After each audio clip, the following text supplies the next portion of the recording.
Punjab assembly में नहीं आ रहे सारे मुत्तहिदा अपोजिशन, ये फ्लैटीज होटल में आ रही है।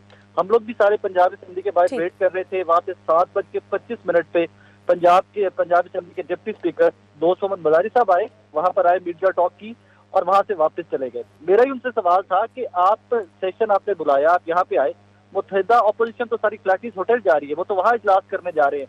तो मजारी साहब ने कहा जी मुझे किसी इजलास का नहीं पता, मैं बिल्कुल यहाँ पे आया हूँ, उन्होंने गेट नहीं खोला, 7:30 बजे का इजलास का टाइम था, लिहाजा मैं जा रहा हूँ। वहां से हम लोग सारे निकले, जर्नलिस्ट निकले, तो हम लोग फ्लैटीज होटल आ गए, बिल्कुल दीवार के साथ है, पंजाब असेंबली की दीवार के बिल्कुल साथ फ्लैटीज होटल है। जब यहाँ पे आए हैं तो यहाँ पे एक पहली बस मुनहरिफ अरकान और नून लीग के अरकान की पहली बस यहाँ पे पहुंच चुकी है, वो हॉल के अंदर चले गए हैं। 3 बसेस इसके पीछे आ रही हैं, एक बस में मरियम नवाज साहिबा और हमजा शहबाज साहब है, और बाकी जो बसेस हैं उनके अंदर तमाम दीगर अरकान है और मुनहरिफ अरकान है। हमारी इंटरेस्टिंग सिचुएशन ये है कि इजलास ये होने जा रहा था आज पंजाब असेंबली का, लेकिन इसमें मुनहरिफ अरकान ने नेशनल असेंबली भी मौजूद है यहाँ पे। राजा रियाज साहब भी अब से कुछ देर पहले यहाँ पे पहुंचे हैं और बताया जा रहा है कि बाकी कुछ और MNA जो मुनहरिफ हैं पाकिस्तान तहरीक इंसाफ के, वो भी यहाँ पे तशरीफ ला रहे हैं। ठीक है, और इस वक्त चूंकि तमाम अरकान वहां पर पहुंच भी रहे हैं, तो डिप्टी स्पीकर साहब से चूंकि आपकी बात हुई, तो वो क्या बात हुई है, क्योंकि उनसे भी इख्तियारात छीनने की बातें हो रही हैं, तो वो क्या सिचुएशन है? जी मैंने कैटेगोरिकली उनसे पूछा था कि इजलास तो जो अपोजिशन है उन्होंने जो इजलास की हमें सबको बताया है कि हम लोग फ्लैटीज होटल में इजलास करने जा रहे हैं, वहां पे सेशन तलब है, क्या आप वहां पे तशरीफ लाएंगे? तो उन्होंने कैटेगोरिकली कहा कि मुझे इस तरह की किसी इजलास की खबर नहीं है, मुझे इस तरह की किसी इजलास का पता नहीं है। मैंने असेंबली के 7:30 बजे इजलास की कॉल दी हुई थी, मैं 7:30 बजे पंजाब असेंबली के गेट पे पहुंच गया हूँ, फ्लैटीज पे क्या होने जा रहा है उसका मुझे कुछ पता नहीं। एक और सवाल उनसे किया गया था मारिया कि क्या आप पाकिस्तान तहरीक इंसाफ का अभी भी हिस्सा हैं, क्योंकि इससे कुछ देर पहले डॉक्टर शहबाज गिल ने चेयरिंग कॉज में खिताब करते हुए कहा था कि उनको 4 सीट्स ऑफर की गई है मजारी साहब को, यही वजह है कि वो नून लीग के साथ या ऑपोजिशन के साथ जाके मिल गए हैं। तो उस पर मजारी साहब ने कैटेगोरिकली फिर से क्लियर किया, उन्होंने कहा जी मैं बिल्कुल पाकिस्तान तहरीक इंसाफ का हिस्सा हूँ, मैं अभी जहाँ आपके सामने खड़ा हूँ तो पाकिस्तान तहरीक इंसाफ का हिस्सा हूँ, लेकिन पाकिस्तान तहरीक इंसाफ नहीं चाहती कि मैं पाकिस्तान तहरीक इंसाफ का हिस्सा रहूं। तो ये इजलास जो अपोजिशन फ्लैटीज होटल में करने जा रही है, ये किसी भी स्पीकर के बगैर करने जा रही है। ठीक है, आपने अभी साकिब बताया कि चूंकि उन्होंने कैटेगोरिकली ये माना है कि वो इस वक्त भी पाकिस्तान तहरीक इंसाफ का हिस्सा है, जबकि पाकिस्तान तहरीक इंसाफ ने ही उनके खिलाफ तहरीक अदम एतमाद ली, तो इस हवाले से उनका क्या रद्द-ए-अमल था? चूंकि अभी तक तो पाकिस्तान तहरीक इंसाफ के मुंह से एक ही चीज़ सुन रहे हैं कि ये तमाम जो हालात हो रहे हैं, जो चीज़ें तहरीक अदम एतमाद की सूरत में सामने आ रही हैं, ये अमरीकी साजिश है या ये बैरूनी मुल्क की साजिश है। तो इस हवाले से उनका क्या रद्द-ए-अमल था? क्या वो कह रहे थे कि इस बार तो उनके अपनी ही पार्टी ने उनके खिलाफ ये तमाम चीजें लेके आए, तो क्या अपनी ही पार्टी की इस बार साजिश है?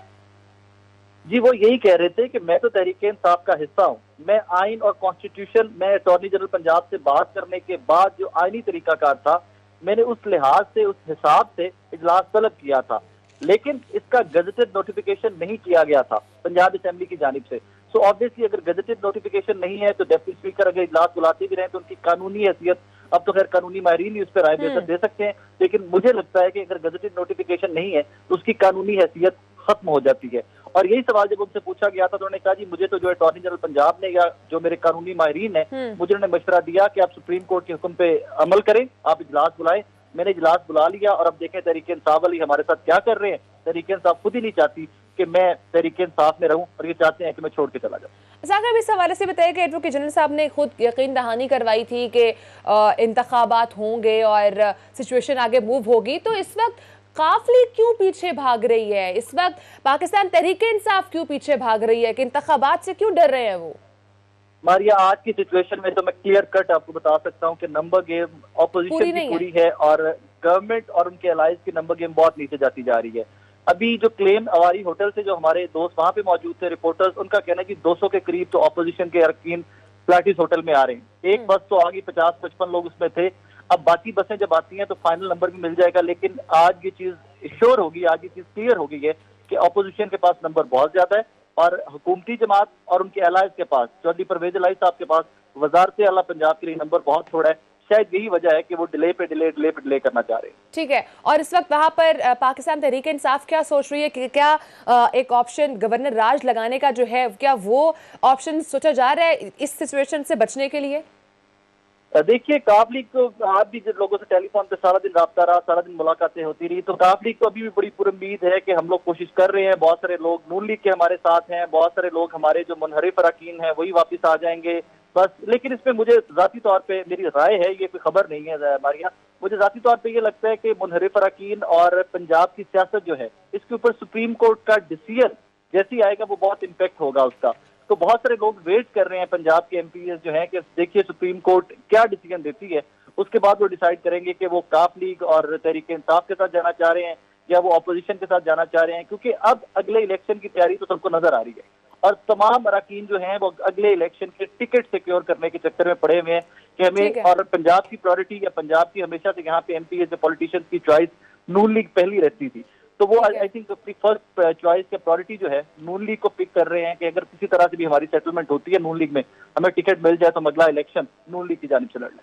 ठीक है साकिब, अब साथ रहेगा। मैं अदील आपकी तरफ आऊंगी। ये बताइएगा, इस वक्त हमने तमाम सूरत हाल अभी साकिब वो ये बता रहे हैं कि इस वक्त कोई सिचुएशन क्लियर कट नहीं है। एक होटल में इस वक्त ऑपोजिशन मौजूद है, बिल्कुल पंजाब असम्बली के साथ ही वो होटल है, और तमाम सूरत हाल भी उन्होंने बताई, आपने सुनी है।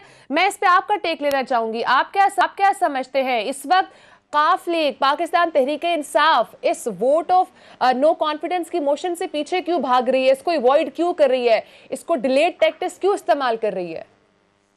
देखें, ये तो बड़ा वाजे होता जा रहा है कि नंबर गेम नहीं है अब पाकिस्तान तहरीक इंसाफ और काफ लीग के पास। यही वजह है कि इजलास पहले 6 तारीख से 16 तारीख पे ले जाया गया, और अब जब डिप्टी स्पीकर आज इजलास बुलाने के लिए उन्होंने ऑर्डर जारी किया, फिर उसमें कहा जा रहा है जी कि ये चूंकि गजट नोटिफिकेशन में नहीं है और इसकी कानूनी हैसियत नहीं है।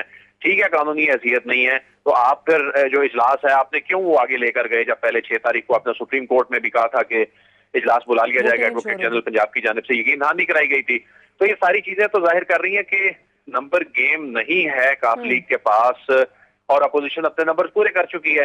तो इस वक्त अनफॉर्चुनेटली जो पंजाब में सूरत हाल है, जो वफाक में सूरत हाल है, ये तो हमारी जो नौजवान नस्ल है इसने जमहूरियत का ये वो चेहरा देखना था जो 90 की दहाई में सुना करती थी। ये यूथ जो है, बल्कि इस वक्त की जो यूथ है, बहुत से लोग कहानियों किताबों में ही सुना पढ़ा करते थे, और अब वो खुद अपनी आंखों से ये 5 करोड़ नया वोटर देख रहा है कि इस मुल्क में हो क्या रहा है, ये जमहूरियत और ये तमाम मामला चल कैसे रहे हैं। और इसमें मैं समझता हूं कि कोई किसी एक फ्रीक का नहीं, दोनों फ्रीकैन जिम्मेदार हैं, कोई हार मानने को तैयार नहीं है, और इसका नुकसान सिस्टम को होगा, इसका नुकसान मुल्क को हो रहा है, बड़ा अनफॉर्चुनेट है। और इस वक्त जो पंजाब की सूरत हाल है, मुझे समझ नहीं आ रही कि अगले 10 दिन बाद आप नंबर कैसे पूरे कर लेंगे अगर अभी आपके नंबर पूरे नहीं है। हाँ, ये राय साहब ने बड़ी वैलिड बात की कि सुप्रीम कोर्ट का जो फैसला है उस पर दोनों फ्रीकैन जो हैं उनकी नजरें जरूर लगी हुई हैं, क्योंकि वो फैसला तयन करेगा कि किसका जो नैरेटिव है वो जीत रहा है या जो चाहता है। जिस तरह अब हुकूमत जो है वो ये चाहती है कि इंतखाबात हो जाए, लेकिन बड़ी हैरानकुन बात ये है कि पंजाब में वो अपना वजीर आला लेकर आ रहे हैं, वो असेंबली डिसॉल्व नहीं हुई। ये क्या पहली मरतबा आप ये इंतखाबात ऐसे कराएंगे कि वफाक में इंतखाबात अलग से होंगे, सूबों में अलग से होंगे, फिर लेवल प्लेइंग फील्ड नहीं होगी। और अगर वहां से हमजा शहबाज जीत जाते हैं और आप यहाँ से इंतखाबात में जा रहे हैं, 3 महीने में इंतखाबात के आप नारे लगा रहे हैं, तो उस वक्त फिर आप कैसे सस्टेन करेंगे, आप कैसे सर्वाइव करेंगे? ये ऐसे सवालात हैं कि नतीजा जाने बगैर सब लोग इस वक्त केपी असेंबली भी डिसॉल्व नहीं हुई है, और अगर वाकई में इंतखाबात चाह रही है पाकिस्तान तहरीक इंसाफ की हुकूमत भी, तो उसको क्यों डिसॉल्व कर रहे हैं? ये बड़ा हैरान कौन है। और आप कर भी दें अगर केपी असेंबली डिसॉल्व पंजाब में, अगर परवेज अली साहब आने के बाद एक खास टाइम के बाद कर भी दें, तो सिंध असेंबली अगर डिसॉल्व नहीं होती तो आप कैसे इंतखाबात की जानिब जाएंगे? अगरचे ये कोई कानूनी आईनी बाइंडिंग नहीं है कि इंतखाबात जो हैं वो एक ही वक्त में सूबों और वफाक में हो, लेकिन पाकिस्तान जैसे मुल्क में जहां ये सूरत हाल हमारी नौजवान नस्ल भी देख रही है, और जो बड़ी उम्र के वोटर्स हैं उन्होंने तो ये तमाम चीजें इस तरह की 90 की दहाई में देख ली थी, अब पूरे पाकिस्तान ने इस वक्त देख ली है ये सारी चीजें जो कुछ होता रहा है। अलमिया ये है कि हम आगे बढ़ने की बजाय फिर हम पीछे 2 दहाइयां पीछे की तरफ जाते जा रहे हैं, और ये जो कुछ हो रहा है इस वक्त मामलात अदालतों में है, इदारों को बीच में जानबूझकर घसीटा जा रहा है। ये बहुत ज्यादा अनफॉर्चुनेट है। इस पे भी अदील प्रोग्राम के आखिर में बात करेंगे कि इदारों को बीच में इन तमाम सियासी मामलात में क्यों घसीटा जा रहा है। एक बार फिर से साकिब आपकी तरफ आऊंगी। इस वक्त इतलात ये भी है कि असम्बली के बाहर पाकिस्तान तहरीक इंसाफ के कारकुनान भी मौजूद हैं, नून लीग के कारकुनान भी मौजूद हैं और वो आमने सामने भी हैं। तो क्या तसादुम का कोई खदशा तो नहीं है? सिचुएशन इस वक्त वहां पर नॉर्मल है? टाइट सिक्योरिटी है, पुलिस की भारी नफरी है। जो फ्लैटिस होटल के, अभी आपको मेरे पीछे से आवाजें भी आ रही होगी, फ्लैटिस होटल के अंदर कारकुनान नून लीग के काफी बड़ी तादाद में मौजूद हैं और यहाँ पे सिर्फ तहरीके इंसाफ के कारकुनान नहीं है, नून लीग के काफी ज्यादा और मुनहरिफ अरकान जो हैं उनकी गाड़ियों में बैठ के काफी सारे लोग हैं जो अंदर आ सके हैं, लेकिन तहरीके इंसाफ का यहाँ पे एक भी कारकुन नहीं है। अभी भी आपको नारों की आवाज आ रही होगी शेर की।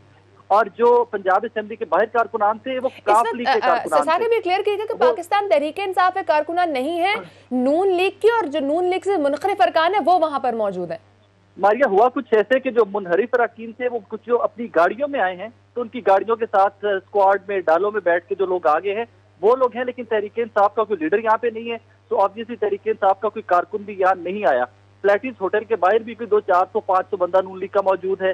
जिस हॉल के बाहर हम लोग मौजूद हैं जहाँ पे सेशन सो कॉल्ड सेशन होने जा रहा है उसके बाहर भी 200-400 बंदा मौजूद है और फिर इतने ही 100-150 बंदा काफ लीग का पंजाब असेंबली के मेन गेट के बाहर मौजूद था। वो पाकिस्तान तहरीक इंसाफ के कारकुनान नहीं थे, वो काफ लीग के और स्पेसिफिकली पंजाब वो गुजरात रीजन के कारकुनान थे। और वो जिस तरह प्लान कह लीजिए या कुछ भी कह लीजिए वो लोग वहां पर मौजूद थे। और जब डिप्टी स्पीकर साहब भी आए हैं तो मीडिया टॉक के दौरान भी वहां पे कुछ लोग जो कोई पाकिस्तान तहरीक काफ लीग के कारकुनान और नून लीग के कारकुनान के दरमियान के ये स्पीकर तो है ही नहीं है, इन्होंने ये तो बिक गए हैं। कुछ इस किस्म के आर्गुमेंट उस टाइम पे भी चलते रहे, लेकिन पुलिस वहां पे थी, सिक्योरिटी फोर्सेस वहां पे थी, तो उन्होंने हालात कंट्रोल कर लिए थे इस टाइम। ठीक है, इस वक्त सिचुएशन वहां पर कंट्रोल है। अदील आपकी तरफ आऊंगी। तमाम जो इस वक्त सिचुएशन और इस वक्त बहुत सारी खबरें सोशल मीडिया पे फिर हम देखें चल रही हैं और वैसे भी स्पेकुलेशन बहुत ज्यादा है कि पंजाब में कहा जा रहा है गवर्नर राज लगाने की खबरें चल रही हैं। तो क्या ये भी एक ऑप्शन है इस वक्त हुकूमत के पास? देखिए, हुकूमत इससे पहले गवर्नर राज सिंध में लगाना चाह रही थी, अब अगर पंजाब में लगाना चाह रही है तो मेरा ख्याल है ये मसले का हल नहीं है। इस क्राइसिस को अब ज्यादा देर तक आगे लेकर नहीं चल सकते और इसमें मसला ये है कि इस वक्त अब सबको मिल बैठना होगा, अदरवाइज ये तो अना और जिदबाजी पे मामलात आ गए हैं। कोई हार मानने को तैयार नहीं है।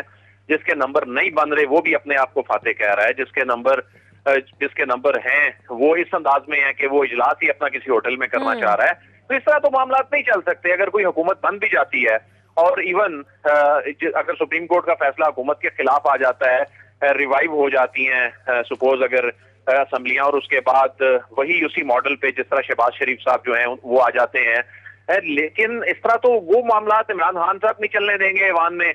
जिस एग्रेसिव स्टाइल में वो आ चुके हैं, जिस हिकमत अमली के साथ वो आ चुके हैं, तो ये तो मामलात, अगर ये तमाम चीजें अगर कोई हुकूमत बनाने में कामयाब हो भी जाता है। और दूसरी बात ये है कि जो 3 महीने में इलेक्शन का कहा जा रहा है, हुकूमत ये कह रही है, सदर मुमलिकत ने इलेक्शन कमीशन को खत लिख दिया है, तो उसके बाद अगर इसी तरह की इलेक्शन ही कराने हैं, बगैर इस्लाहात के इलेक्शन कराने हैं, तो फिर तो ये मामला चल बैठा है। तो फिर तो पहले जो सिचुएशन चल रही थी उसमें क्या बुराई थी, वो बेहतरीन अंदाज में हुकूमत चल रही थी। अब अगर इस नहज पे मामलात पहुंच चुके हैं, अब जब तक सब बैठते नहीं है और इसमें किसी सालिस को किरदार अदा करना पड़ेगा और ये सालिसी जो है सिचुएशन को मिल बैठ कर हल करना होगा। This is the only solution. बहुत शुक्रिया, अपने प्रोग्राम को टाइम दिया।